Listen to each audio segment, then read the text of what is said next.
Hi, welcome back to Sprouts Kitchen. Today we're going to show you how to bring some spring greens into your meals in the middle of winter. So what we've got here are some pea sprouts that I started about a week and a half to 2 weeks ago.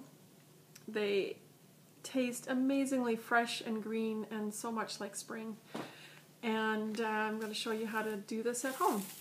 I've also had started some buckwheat, which is also a really nice nutty flavored green, great in anything that you want to add some freshness. And these are red clover, which I started probably about a week later. Much finer seed, much finer sprout. They're not quite ready to harvest like the other two. They need a couple more days just to get a little bit taller before we harvest those. So what you do, start with some potting soil. I've already pre-dampened this. And basically what I've done is I've just kept the container and the lid from some organic greens that I had bought at the grocery store. And it makes a great little sprouting container. You get double use. So basically you've got that pre-moistened potting soil. Take some seed, and there's a wide variety of different types of seed that you can use. So I showed you the spring peas, buckwheat, red clover, lentils. I'm going to do some broccoli sprouts. Radish is also excellent. Fenugreek. There's all sorts of things, but the most important thing is whatever you're sprouting, make sure it's edible, and make sure it's organic, because you're eating that plant matter very quickly after it sprouts out of the seed capsule, so you don't want any chemicals in there.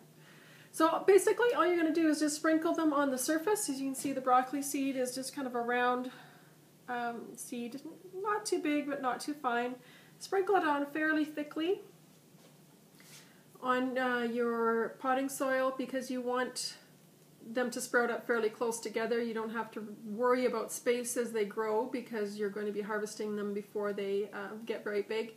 And then just kind of brush them around in the soil to even them out. Pat them down, a little too much seeds there. And we'll add a little bit of potting soil to the surface, just to hold those seeds down in place. Brush it in, and again pat it down. These are only going to be growing for a week or two, so it's pretty easy, not too finicky as to what you have to do. And then, after I've moistened them, I've pre-moistened the soil, but you can moisten it a little bit more as they're sprouting. I actually put the lid on. It acts like a little mini greenhouse until they start to sprout. As soon as they sprout, get rid of that lid. Make sure you've got it where there's light, so you get that nice chlorophyll in the greens to eat. And then, depending on the seed, it could be a week to 2 weeks before they're ready. And just harvest them. Just snip away as much as you want. When they get to this size, they pretty much should all be harvested, and I'll probably just pop them in a bag and use them a little bit later as well. But they can be used cut up and used in as a topping for pasta, on top of your omelet, inside your omelet, as a last added ingredient into stir fries. And I love them instead of lettuce, my greens, in my sandwich. And it makes a great tuna sandwich taste like spring. So have fun, enjoy your greens, and I gotta go eat this sandwich.